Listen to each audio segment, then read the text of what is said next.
Perfect. Thank you. Good evening and welcome to tonight's Town Council meeting. Firstly, a reminder that this is a formal meeting. Members of the public will be given an opportunity to speak in public open session, but not at other times. The meeting is being filmed, and by being present, attendees are deemed to have agreed to being filmed and the use of those images and sound recordings. Attendees should not disclose any personal information, as that could infringe their data protection rights. And finally, please remember to mute your microphones when you're not speaking. So firstly, apologies for absence. We have apologies from Councillor Foster, Giltshire, North and Woodhead. Councillor Skilton gives his apologies, his plane is delayed. Okay, and Councillor Skilton as well. He's on the way. He's expecting to be here, but he hasn't made it. Okay, thank you. Are there any declarations of interest? No declarations of interest. I do not have, no, actually I do have a small announcement. I'm not the town mayor, I'm the deputy. We have one item of urgent business relating to a telecom mast, which I understand we were given 14 days to consider as part of that consultation, and that expires before the next council meeting. So I would like to move that we consider that item on tonight's agenda at the end of the planning applications. Is everyone okay with that? Thank you. Okay, so we'll move on to the first public open session. Are there any members of the public in the chamber who would like to speak, please? Please approach the microphone and please start with your name, please, sir. Right, I'm telling you, I like to talk about just rebuild that Barclays Bank closed. In the past, I think we've let things slide. We haven't reacted. We didn't react to HSBC. We didn't react to NatWest. So I applaud Councillor Strachan's motion tonight. The thing that annoys me is I'm a Barclays Bank member, and I looked in the papers. It must have been end of February, and in the Telegraph it said Barclays Bank are closing. And they listed about 60 or 70 branches. Biggleswade wasn't on it, because I turned around to my wife and said, we're all right for another year, they're not going to close it. You know, it's wrong. And the whole tenure of the note, which says, oh, don't worry, you can pop down the road to the post office. Sole traders going to the post office, old people, they completely forget. So well done, that's all I've got to say. Okay, thank you. Anyone else in the public gallery like to speak? And is there anyone online who would like to speak? No. Okay, thank you. Then we'll move on. Invited speaker, we have Mr. Cliff Andrews here. Cliff, would you like to take the... Sure, thank you very much. Cliff Andrews from Bedfordshire Rural Communities Charity. I came to Town Council meeting a number of months ago and outlined the bike app project that we are looking to pilot in Biggleswade in a joint venture with Central Bedfordshire Council, which is basically a quick summary of the scheme. Is that we're looking to have 12 bikes installed in the town that members of the public who don't have access to a bike are able to use at a small hire charge. And the bike app gets its name from the fact that you access the bike by scanning a QR code on the bike. It gives you a code and you can unlock the bike.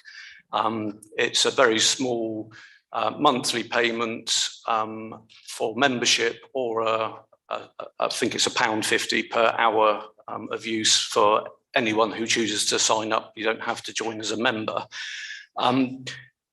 The reason that Bedfordshire Rural Communities Charity is looking to pilot this is because through the work of our social prescribing work in partnership with the NHS and primary care networks, it's become apparent that many patients from our GP surgeries would benefit from active lifestyle choices, and that there's barriers to them accessing bikes. Either they can't afford one, or where they live they can't safely and securely store one.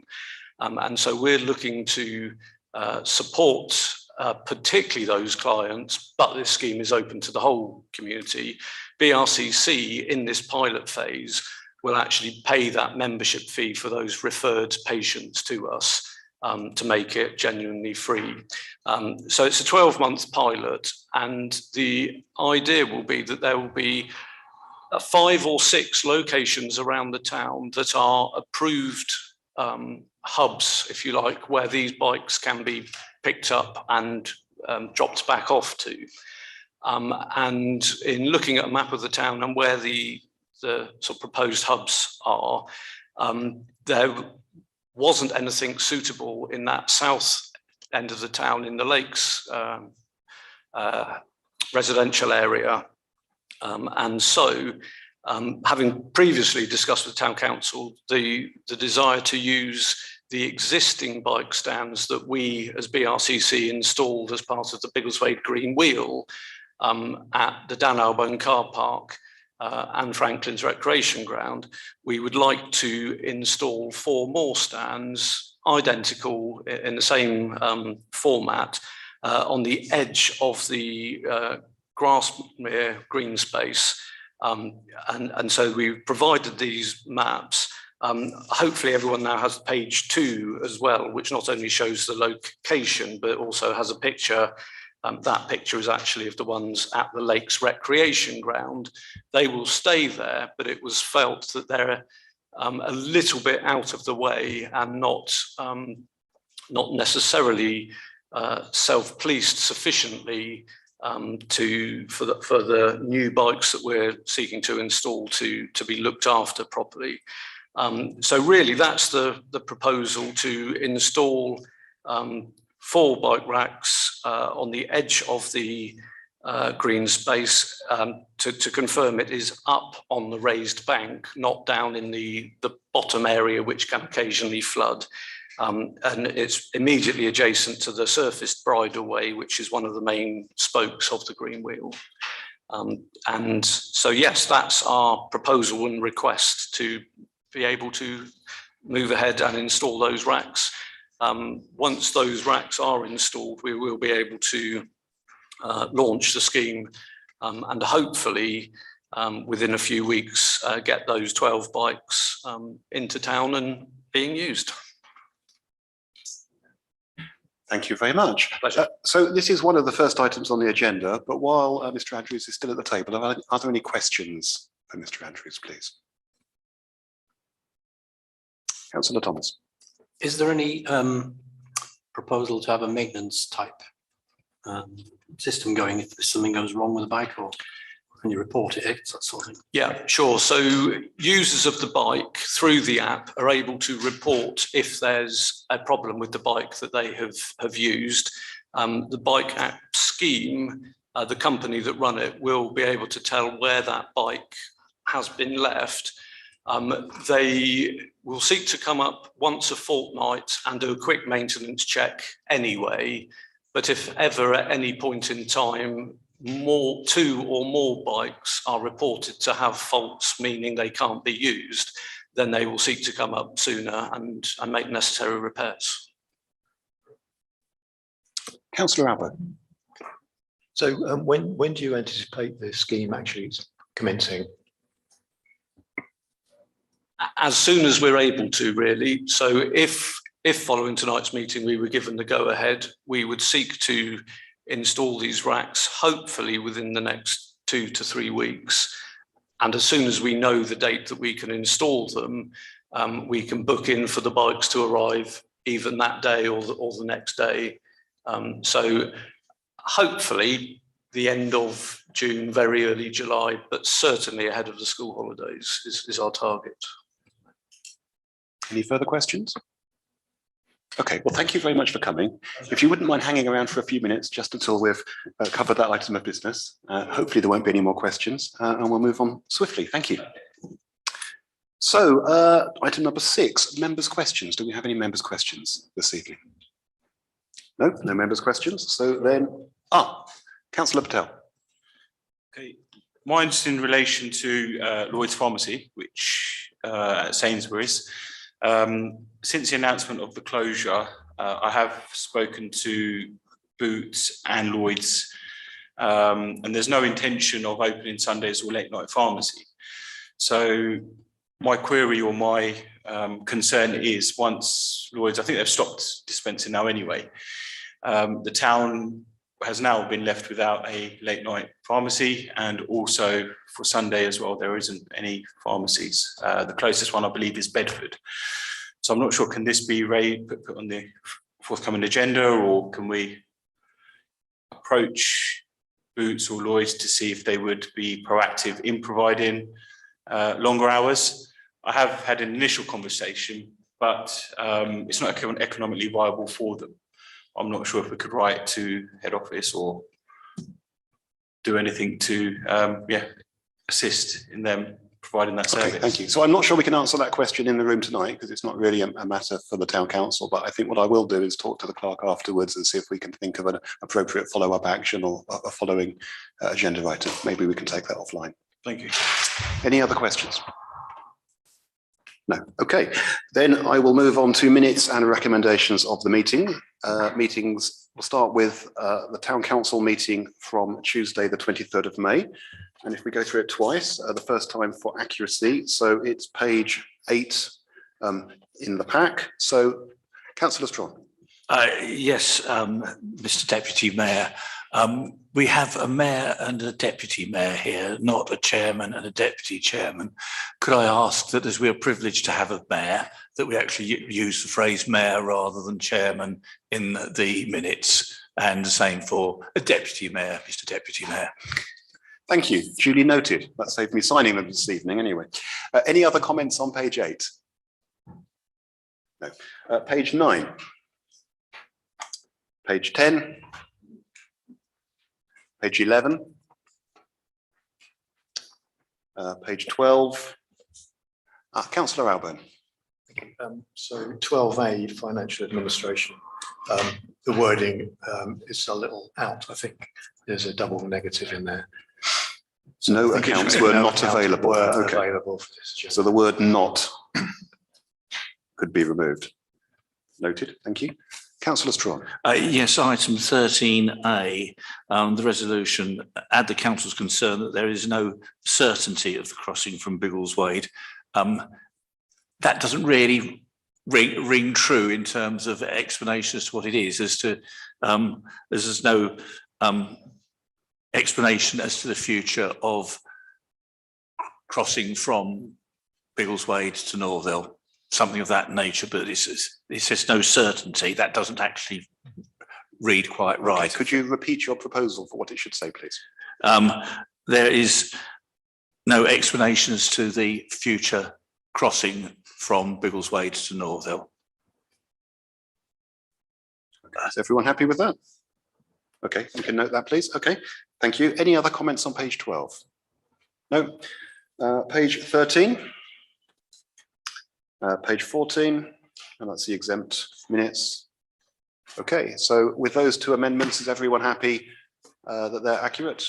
Can I have a show of hands, please? Yeah, good, thank you.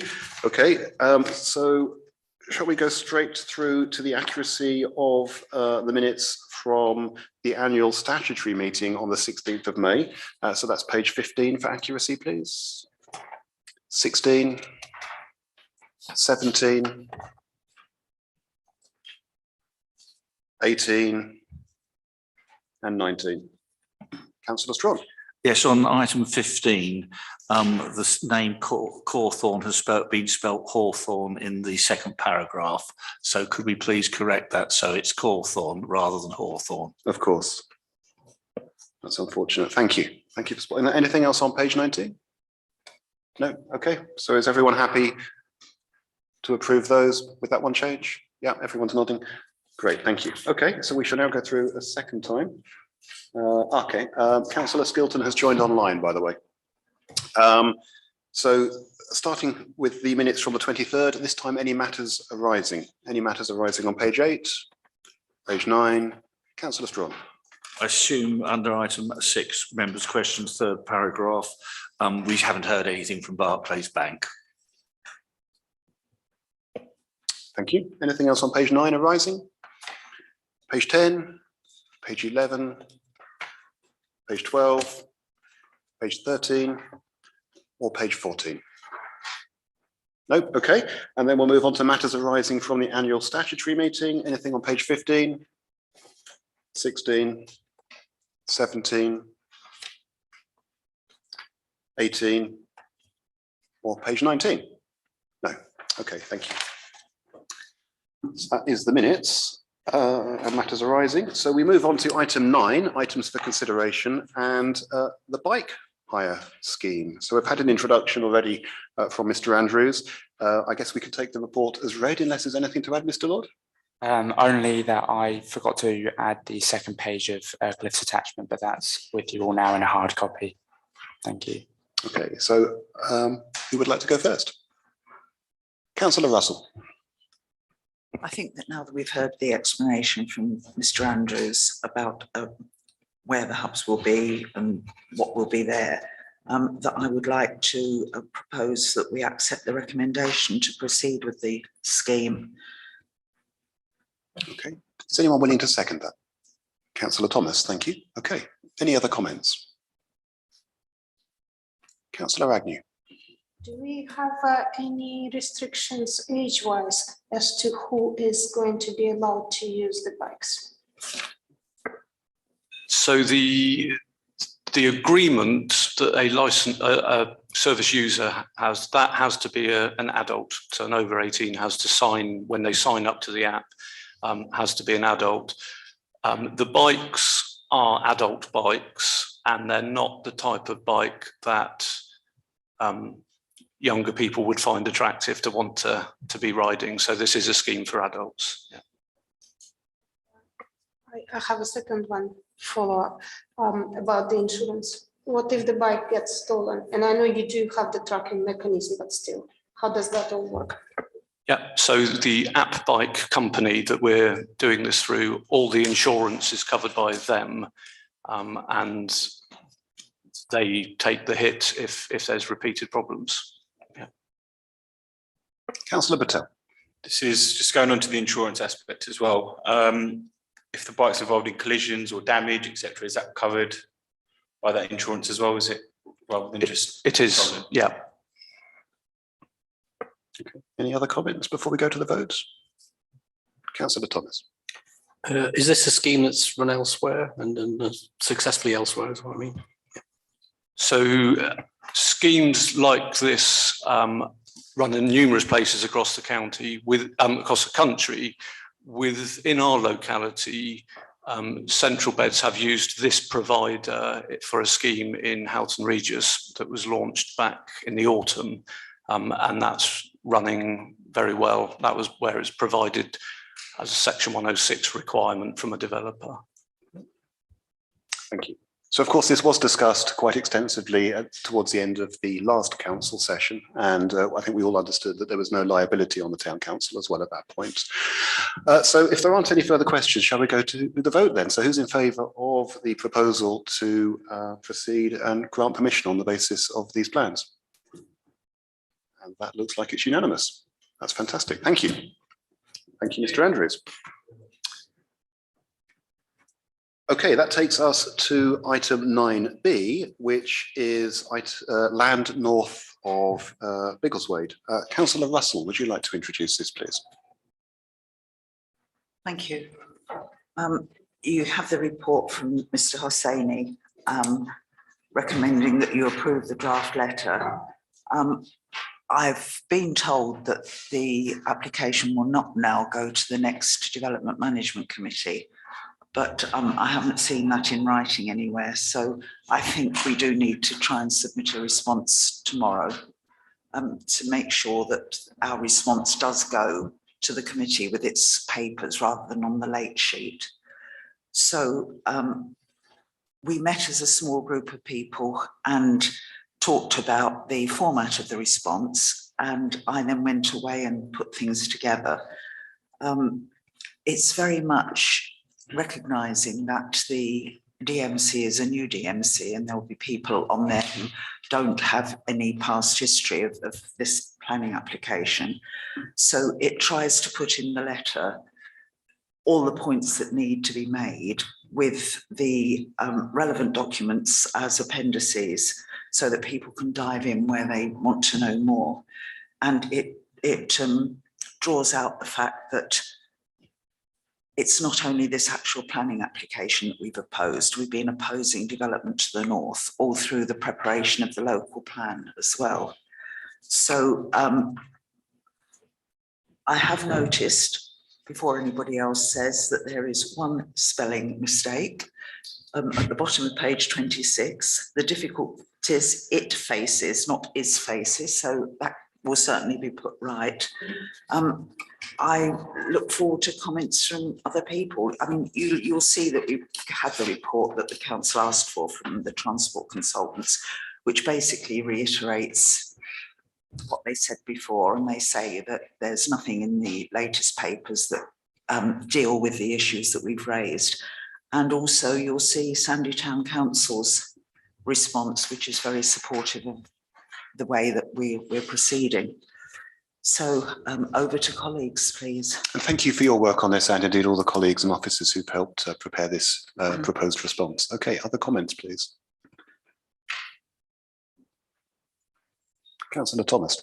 Yeah, I'd just like to say thank you to Madeline and anybody, sorry, Councillor Russell, and anybody else who has worked on it. In fact, we've all worked on it for years, ever since I was a councillor and you.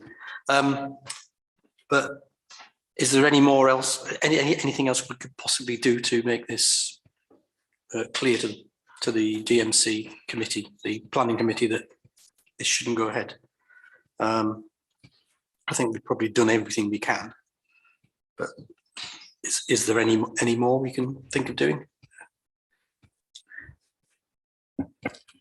Short of a protest? I'm not sure that there are any other points that we can make that are relevant in planning terms. And I do worry that if we go on too long, I mean, I was hoping the letter wouldn't be as long as it is, but if we go on too long, then they may not even read the letter. But I'm hoping that at least everybody involved in this will read the letter, even if they don't look at the documents. So we just got to wait until it comes to DMC, then that's all we can do. Okay. Councillor Abbo. Yeah, I'd like to second it if it's not already been seconded. So yeah, and echo the comments we just heard. I'd like to thank everybody involved in putting this together. I can't see anything that can possibly be added to it. I think it's just right the way it is, and I very much hope it's taken and considered carefully by DMC when it comes to it. Okay, I'll take Councillor Russell's letter as a proposal then, and it's now been seconded. Any other comments? Councillor Strawn. Yes, when it does go to DMC, I believe we could be represented there to actually say a few words. And if Councillor Russell would be happy to accept that, I'd propose that we ask Councillor Russell to attend if she is available on that day to put forward the Town Council's viewpoints as appropriate. I would suggest Councillor Russell looks excited at the opportunity. Any other comments before we go to the vote? Okay, so who is in favour of sending the letter that has been drafted with the one correction towards the bottom of page 26 as the council's response to the latest revised planning application? Please raise your hands, and that is unanimous. Thank you very much. Can we record that as unanimous, please, as well? Thank you. So we move on to item 9C, which is the risk management policy. Mr. Hussaini, do you want to say anything, or shall we take it as read? Just very briefly, thank you, Mr. Deputy Mayor. Just to say that the other than the landscaping format of the document, which is unusual as it should be in portrait, we will certainly rectify that prior to putting it online and subject to members' consent. There's just the one point which I think I'd like to add in, which is that the two combined documents between this policy and the protocol itself, the live document on SharePoint, will ensure that the Town Council will meet both future internal and external audit visits and and findings. Thank you. Okay, I'll open it to the floor. Would anyone like to comment? Councillor Russell. I note that risk management is a key part of the councillor's stewardship role and an expectation that elected members will lead and monitor the approach adopted. And then I note at the end that councillors will receive appropriate briefings. So I hope that at least a briefing on where we are going with all this can be set up fairly quickly. Yes, Mr. Clerk. I just wanted to confirm that obviously when we did the induction pack for the new authority, within that is a commitment both to do basic training, to do financial training, to do planning training, and in addition to that, we'll also be doing some risk management training. So yeah, it's in process. Okay, if I could ask two questions from the chair. I guess the first is the format. It's a little unusual for a policy to be in landscape. I guess the more important question is, at what frequency would officers expect this policy to be reviewed? I'm hoping it doesn't have to be reviewed every year. Every 2 years. Every 2 years, thank you. Okay, any other comments on this policy, or would someone like to make a proposal?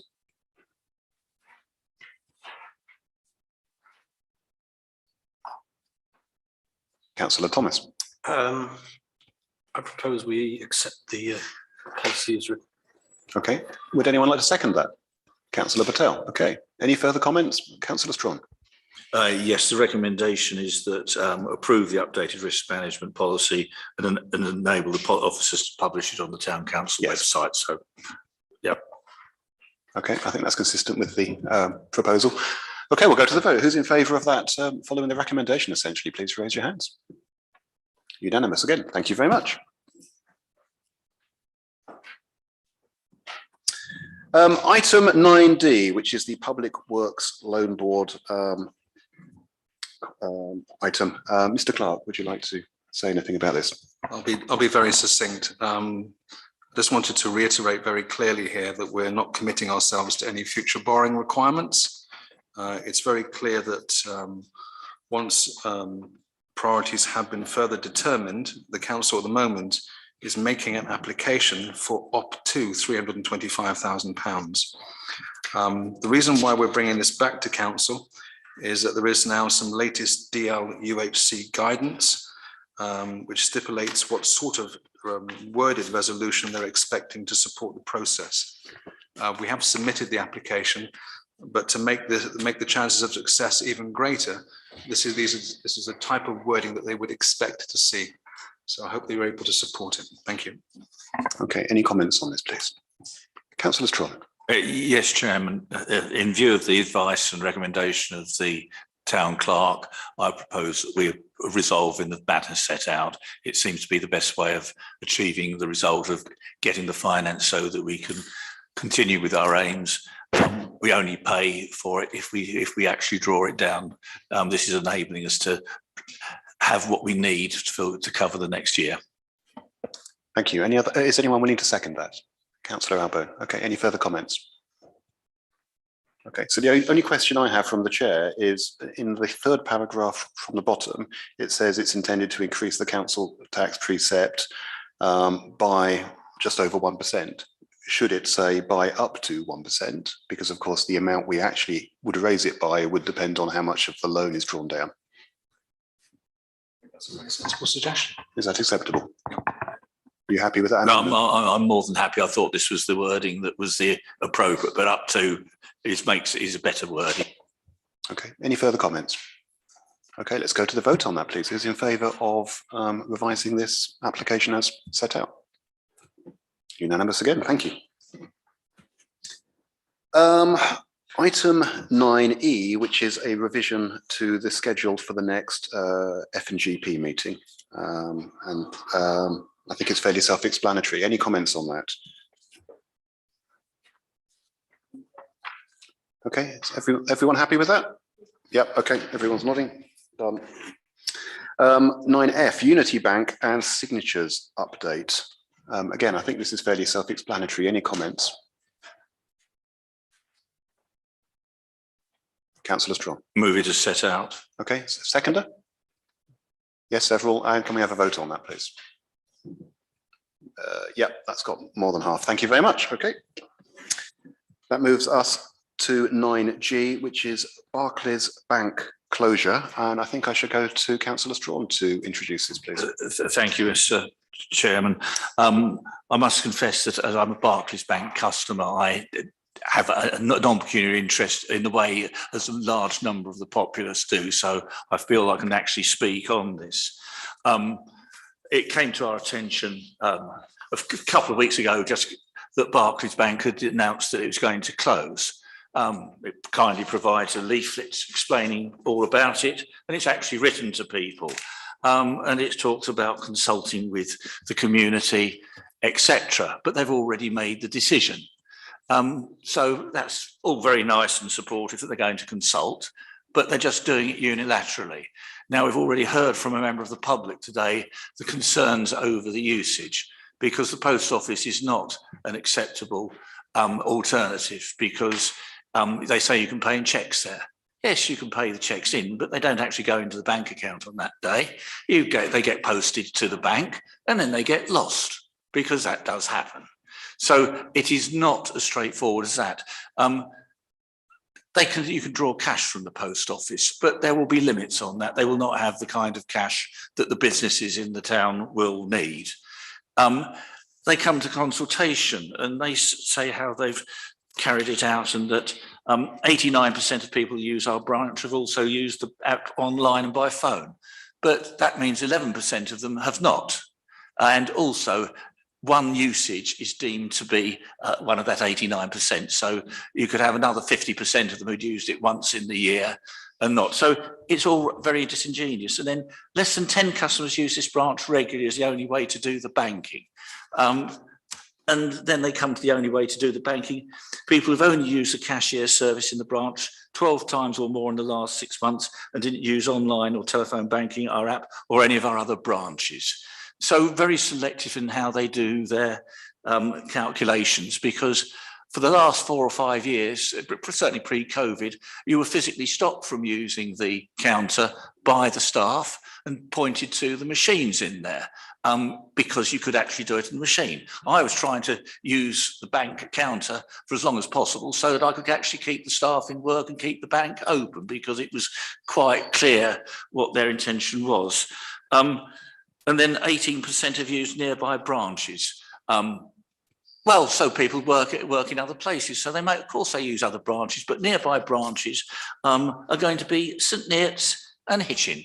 Now, how do the elderly get there? How do the disabled get there? It is absolutely ridiculous. Lies, damn lies, and statistics. I'm not going to quote which one this comes under, but it's certainly one of the three. They talk about use of websites. So the proposal I've put forward, it goes a little bit further than possibly one would normally do in something relating to Biggleswade. But I think this is a problem not only for Biggleswade, but it's for the country as a whole.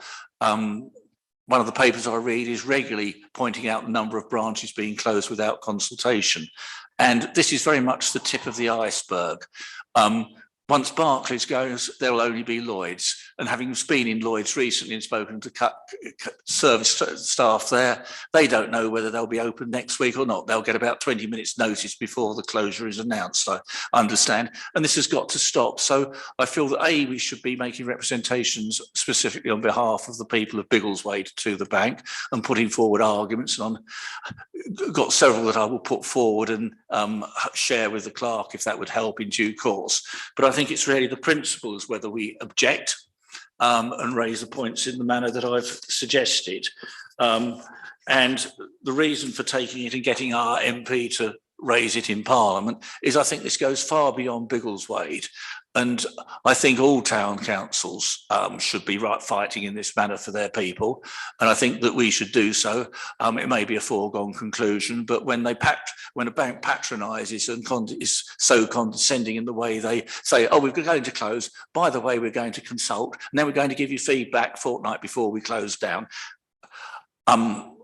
Words don't fail me, but they will fail me in the public arena, because I don't wish to be heard exactly what I think about it, because it's absolute disgrace. So I welcome other members' comments. Okay, so that's a proposal that we respond in this way. Would anyone like to second that proposal at this stage? Councillor Russell would. Okay. Further comments? Councillor Russell? I'd just like to confirm something that Councillor Strawn said about trying to use the post office. I'm going back to being a trustee of a certain trust in Bedfordshire and Hertfordshire, and a colleague banked 20 cheques in a Barclays envelope at the post office in Berkhamsted because the Berkhamsted branch had closed. The cheques went missing, £6,226. I was getting absolutely zero response from Barclays about it. So I ended up going to the Financial Services Ombudsman. Eventually, we had a £500 payment for our troubles, but even through the Ombudsman, we were required to go back to all 20 cheque drawers and get other cheques, which wasn't straightforward because we're not a business and they were actually sponsorship cheques. So we didn't even know the people concerned. So there was a convoluted process.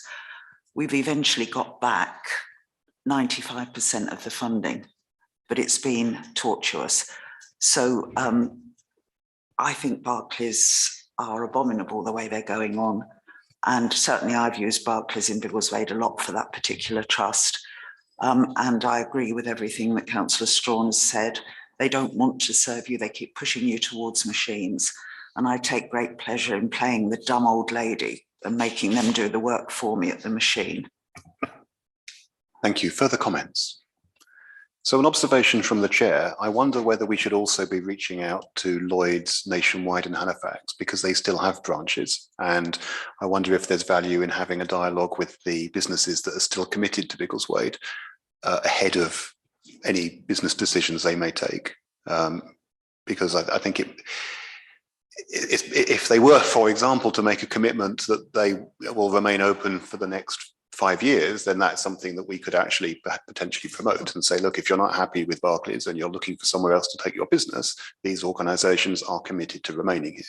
So I just wonder if that's something to consider. Councillor Strawn. As a matter of principle, I have no objection to that. I think Lloyds and Nationwide are already finding the benefits of Barclays closure in that respect. But I don't think it would do any harm just to write to them expressing our concern for the future there. But again, it's only as good as the paper it's written on. But yes, I think this is it, because one has to realise that they're going to thinking of banking hubs. Banking hubs haven't come to fruition, and Barclays are actually looking at trying to get somewhere in the town. The manager there told me she'd emailed Central Beds Council seeking somewhere and was waiting for a reply. So I've put her in contact with one of the Central Beds councillors who is actually a portfolio holder for the assets. So there, but it's not a satisfactory situation. We need to have a banking. One could go to further extremes and say, as the government and we as taxpayers own about 40% of one major bank, that bank should actually be taken over fully by the government, or at least so that it can actually control it and open branches in the places that have been closed. Okay, any further comments? So in terms of the mechanics of the proposal, if it's supported, would officers draft this letter, or does Councillor Strawn have a draft ready to go? The officers and I'm happy to help the officers draft the letter. Are you happy with that, Mr. Clerk? Perfect. Okay, let's go to the vote then. So who's in favour of the proposal as laid out by Councillor Strawn? That seems to be unanimous. Thank you very much. Okay, so I think that moves us on to planning applications. So 10A, number 4, Fernal Mill Close, if I pronounce that correctly, erection of a single-storey rear extension and associated works. Would anyone like to make a proposal? No objection, subject to neighbours? Okay. 10B, 168 London Road, front, rear and side 2-storey extension with new garage. Any comments? Councillor Albone? Yeah, I'd move no objection, subject to neighbours, but looking at the plans, I think it would, personally, I think it will improve the look of the dwelling significantly. Okay, is everyone happy with that? No objection, subject to neighbours? Okay. 10C, number 24, Shuttleworth Court, erection of radio aerial in rear garden. Any comments? No objection, subject to neighbours? 10D, 47 Dells Lane, single-storey rear extension. Any comments? No objection. Subject to neighbours. Subject to neighbours. 10E 57 Church Street. So this is an unusual one. Discharge of condition 2 against the planning permission conversion from hair salon to residential. So I don't know if we need to comment on this. Any comments, Councillor Albert? Well, from my reading, this has been decided. An appeal was decided on the 5th of June, which ruled against the removal of that condition. So I'm not sure that there's anything that we need to do for this. Okay, so we're happy to just note this. Okay. 10F. So this is a planning appeal for the planning application for the Red Lion, and then the next item is for listed building consent for the Red Lion. So I guess we have to consider whether we wish to write to the planning inspectorate. Councillor Russell. Thank you, Chairman. We have on the agenda a previous discussion at the Town Council, which was about the access to the site. But I do think that this refers to what we discussed in April 22, which is the actual planning application. And I've got a copy here of the minute of that meeting. And we resolved to object, and there are various grounds. We said about the fact that UK Regeneration presented a commercially viable plan evidencing commercial and community supported demand for town centre hospitality. We said the low number of large vacant commercial buildings in the town supports that there is good demand for commercial properties in the town centre, and the current owner has not given sufficient evidence as to why the conversion of this property to a dwelling is necessary. A recent pre-planning advice issued by CBC for the Whistle and Flute on Mill Lane indicated that CBC was not minded to support conversion of the property to a residential dwelling. It would stand that the same principle should apply to this property if consistency in approach is to be maintained. The Town Council is concerned that this planning application proposes demolishing part of a listed site. The pollution officer has concerns over noise, and the Town Council wishes to note that the nearby Stratton House Hotel is a popular outdoor venue and an important community asset. The local plan sets out under policy EMP2 that a change of use to non-employment generating sites should, quote, only be considered where there is no reasonable or viable prospect of the site delivering an employment generating use, unquote. Evidence has not been supplied with this planning application demonstrating this property would no longer support employment generating use. And finally, the local plan sets out under policy R1 that the proposed use would not positively support the vitality of the town centre by enhancing the range of facilities offered or stimulating activity outside normal shopping hours. So I think that was a very detailed, very good response from this council before. And I'd like to propose that actually we repeat that now. If it's to the planning inspector, so be it, but it's not clear from what's on the agenda quite what we're doing. But I think we need to repeat it and support Central Bedfordshire in going against this appeal. So I'd like to suggest that we use that as the basis of our response. Thank you. Yeah, my understanding is it's an appeal to the planning inspectorate, and therefore anything we wish to share needs to be sent to the planning inspectorate. Thank you. We have a proposal. Is someone willing to second that? Councillor Albone. I think it was Councillor Strawn first. Yes, I think unfortunately the agenda item is misleading. It is a planning appeal. It's for the conversion to a residential unit. The actual application was refused by Central Beds Council according to the website on the 13th of July last year. So this is an appeal against that refusal by the applicant. So I think that we should be, as Councillor Russell suggesting, writing saying our objections still stand as set out originally. It's all in the paperwork that will be going to the planning inspector. I don't think we need to do any more than that. Councillor Albone. Yeah, it is to do with that particular planning permission, not the more recent one that the agenda is suggesting. And I've got the refusal notice here, and it's got four points, and they reflect quite a lot of what we said as a council. So the first one is a proposal would result in unacceptable loss of a community facility and associated employment. The second one would be a loss of a main town centre use, and that would be in conflict with policy R1, as we heard earlier. And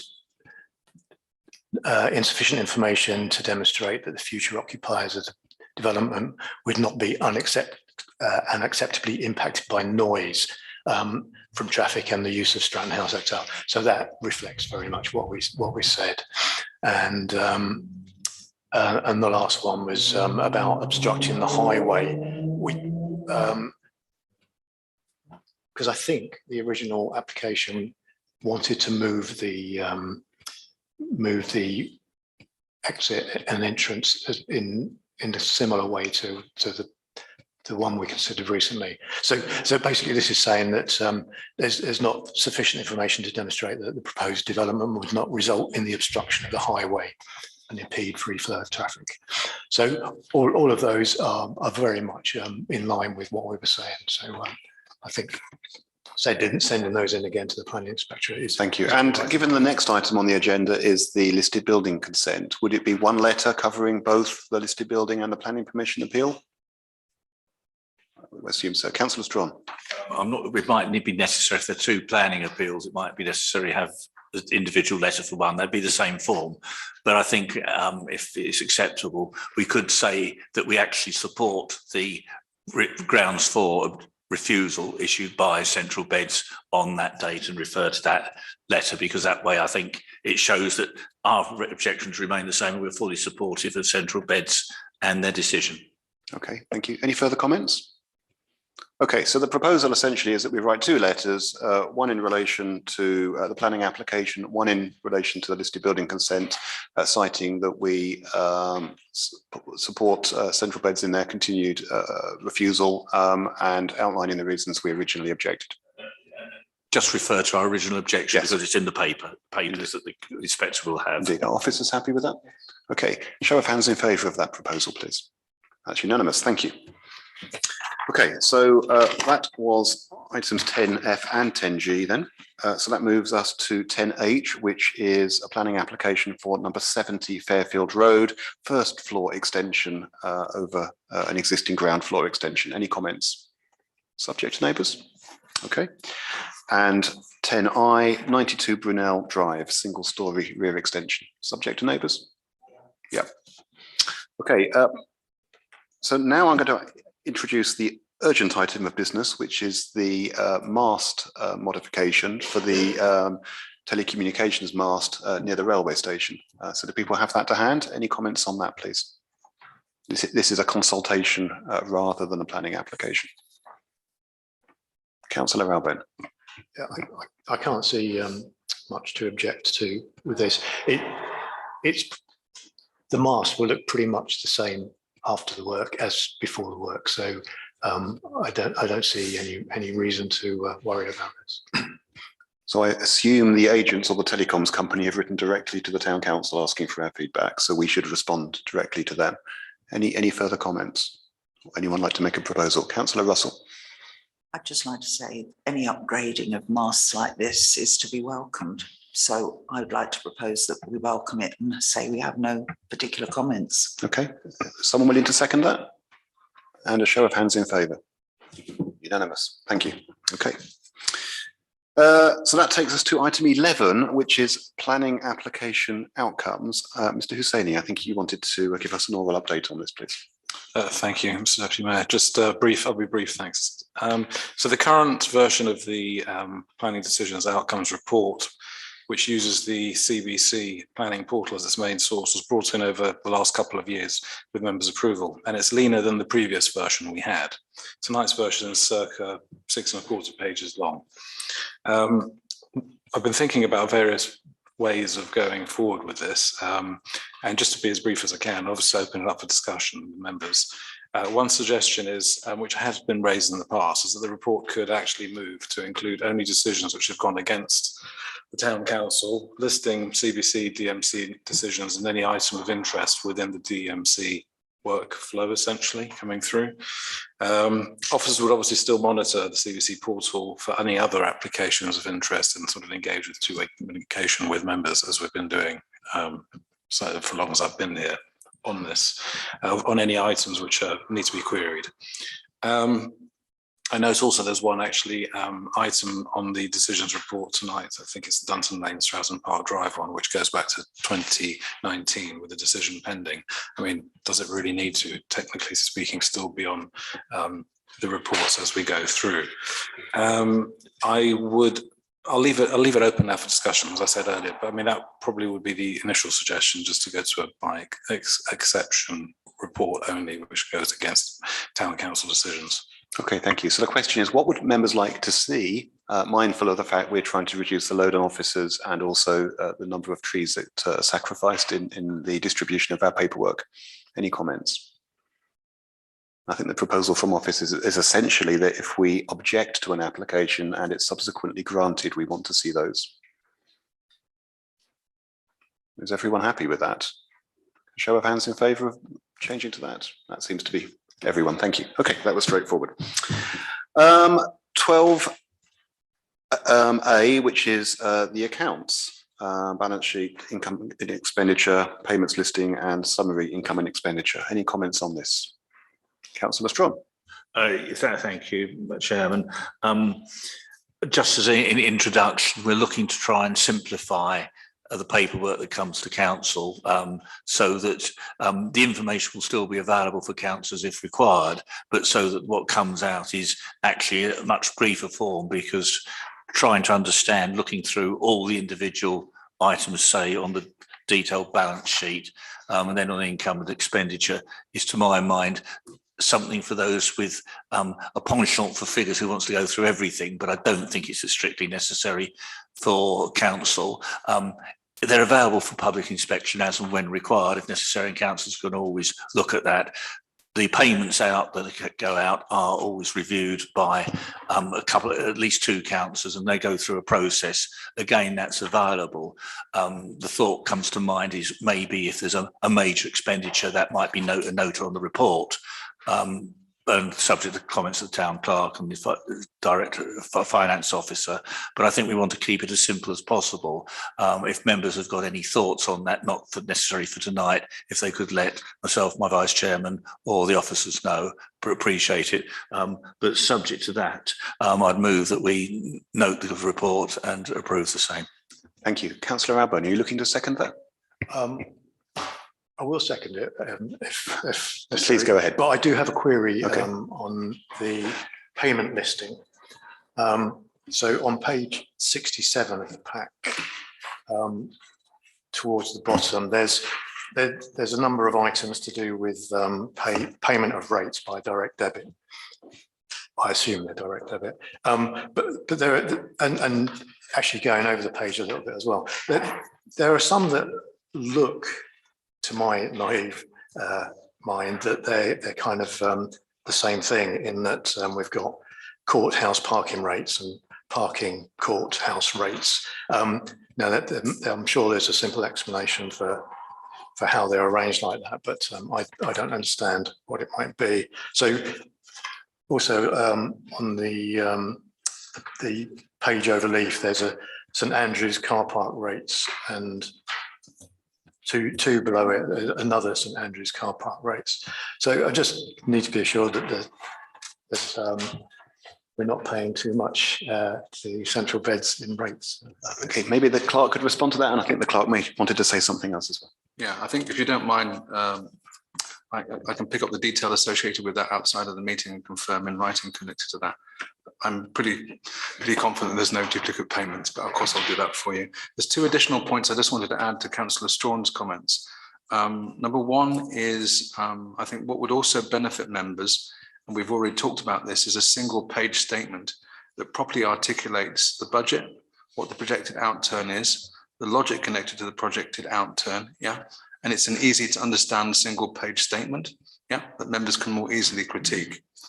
The second thing I just wanted to reassure members was that all of this information goes straight onto our website. All of the detail goes onto that under the transparency rules. So the information is immediately available to all residents to critique as well. Thank you. Okay, thank you. Any further comments on this item? Okay, so who is in favour of adopting the finance reports as set out? Perfect, thank you. That's unanimous. Right, that is the end of items for consideration. So we move on to items for information. And first on the list, item 13A, minutes of the Town Council allotment meeting held on the 25th of May. Are there any comments, or are members content to just note this? Note it, okay, note that then please. 13B, Highways Act, section 119, Biggleswade footpath number 24. Any comments on this, or shall we just note it? Note it, okay. I think that, yes, if I haven't lost a piece of paper, that's the end of the items for information. So we have a second public open session. So would any members of the public, let's go online first, please. Anyone online like to speak? Okay, please. I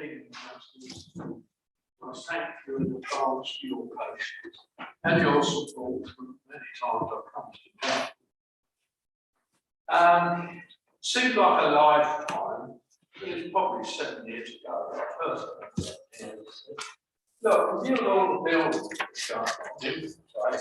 we need better buildings. Time. Oh yeah, but one size fits all over the that's keeping the long grass after 2 years. Then it was talks about, well, we're going to use the old hospital, the old Biggleswade hospital. That seems to provide a natural best. So I think we are pretty much in a parlous state at the moment. I think we're really reaching a cold situation. And I'd like to illustrate this by just telling you my experience and my friends' experience in trying to book a call. I got at Exeter, one in Biggleswade, another one about 20 miles southwest. So this morning, 8 o'clock, as soon as my watch said, that's it, I'm on the phone. Now, I ran a call centre for a year when I was working on that, and I know how this call software works. If you hit it with so many requests, it can't cope. So what it does, it just cuts all the lines, so you get busy. Now, this morning, that went on to 10. And all the calls that are trying to get through, 10 minutes. Then you go into the lovely music, and then you, an hour later, I've been on the phone now, you are now number 21. I'll tell you, after an hour, I get it. Now, I'm amazing that because I'm always thinking, oh, frail. They couldn't put up with that malarkey. So we've got people, you know, they know what the old's like. They're put up with it. So now, I'll tell you about the other. I have a friend who hasn't been very well, he's a bit down. And I said to him, oh, see a doctor, you know. Well, long and short, saw him last few coffee, and I said, have you been touched with the doctor? They said, no. I said, well, shall we do it now? So we phoned the surgery. This was at 11:15. And yeah, you're number 5 in the queue. And after he was answered after a few minutes, and after giving his name, rank, serial number, the receptionist said, you know, what happened with her? The woman left and said, I'll be back. But she came back and said, would you be available to surgery now this morning? So my friend said, yeah. Surgery. I was in, nobody coming in there. These things are fantastic. Right, lady doctor, brilliant. Basically, from the old school, eye contact all the time, never looked at the clock or a watch. In the end, she said, I'm going to give you some medication. Are you happy with that? Yeah. But I'm only going to give you a month's supply. You need to come back here for another appointment. So he gets out in the phone and he's sort of, it's got to say, no, you do that. I've got you on now. What? Stop doing it now. So she booked her appointment in 4 weeks' time. He said, you're getting on your phone now. I'm looking at your phone there. I'm sitting here and I'm thinking, I'm being teleported back to the year 2000. That's what used to happen in Biggleswade. Now, and I'm telling you, it should happen. And when I think about it, I think that, you know, I've heard, well, you can't blame central beds, you know. Well, indirectly, you can. You can blame this council, you can blame central beds indirectly. Stood by and let all these houses be developed. Got another 484 down the track. They can't cope. I'm asking for help again. Now, we've got a new administration at Central Beds. Why can't we, yeah, I'm sure Councillor Russell will run, but why can't we say to Central Beds, this cannot go on. We do have to do something, right? Can we work together? Can we actually see that if it's a health trust causing a problem, can we get together? Because we do need to do something. I'd expect better health care if I went to a village in the Congo. I mean, it's just stupid. And here we are sitting on our hands and we're not doing it. Okay. You know, I mean, the irony is they won't do it and I wouldn't ask. But in the principles of Saffron Road and Ivor wrote to the Health Trust and said, as from the 14th of June 2023, we're no longer adding any more patients to our list. I'll guarantee you the lines will be buzzing pretty soon. And in the same way, the chief executive of Central Beds said, sorry, you know, we've got a problem here, you're not addressing it, so we're not building any more houses. You know, something of that order, I think, is needed to be done. So Thank you. Let me respond to the point you've raised, and I'll give other members an opportunity to respond if they wish to. So firstly, thank you. I think the experiences you've shared are experiences that are common. I know many of us agree that it's not acceptable. A couple of weeks ago, town councillors and Central Beds councillors, and indeed our MP, were invited to meet with the new management of the Ivor Medical Centre, and that's been taken over by a new provider as of the beginning of this month. When we met them, it was their second day. So it was a fresh start, and I have to say, and many of us were there, it was an extremely positive meeting. And I think many of us left feeling that things will get better. And frankly, things can only get better, but that things will get better. And in particular, they are going to introduce a new telephone system. They couldn't commit to the exact time frame for that, but that will make things better. So I don't know if anyone else wants to respond, but I'm optimistic that we will see improvement at the Ivor Medical Centre. Councillor Russell. Thank you. Hello. Just to add two things. First of all, our MP, Richard Fuller, has been taking this up in Parliament. He's not ignoring it. He's on the case. He is certainly speaking to the Integrated Care Board, who are responsible for GP services in this area. So we are trying to do what we can there. And I've just forgotten my second point I was going to make, but never mind. It's frustrating for everybody. We all know what you mean. We all have been there. We are optimistic about what's happening at the Ivor Medical Centre, but there are national problems like the shortage of GPs, which we can't address locally. It would be very difficult to say to Central Beds, stop approving housing, because they do have housing targets that are set by the government. So we come back to national level. And that's another issue that Richard Fuller has been talking to government about. The other thing that I was going to say is about the health hub. Central Bedfordshire have in their budget enough money to build the health hub. The issue is coming to an agreement with the National Health Service Property Department about a lease on the site. And again, this is being pushed hard by Central Bedfordshire and by Richard Fuller to see sense, because this is for the public good. And this is two public entities, the NHS and Central Bedfordshire.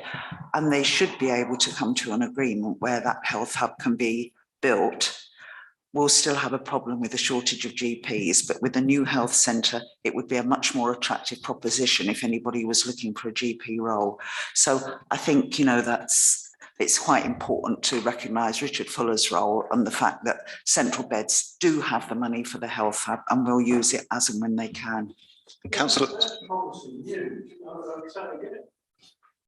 No member from the press here, country, for the last 10 meetings.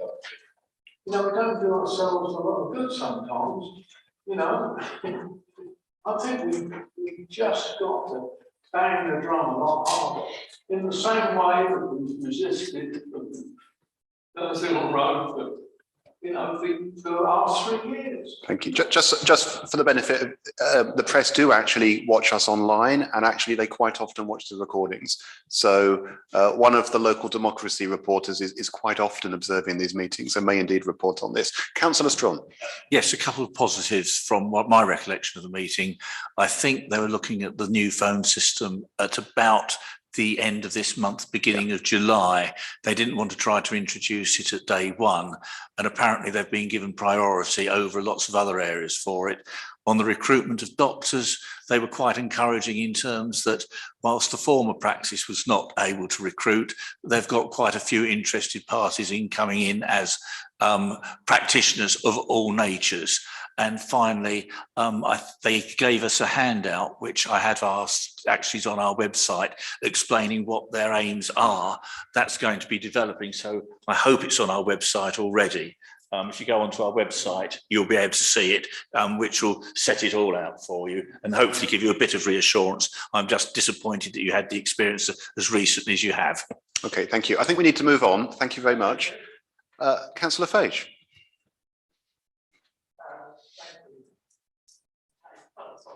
Whether it's on. So Councillor Patel raised about pharmacies. I've just forwarded an email to Councillor Patel. I've copied you, Mr. Deputy Mayor, and the clerk.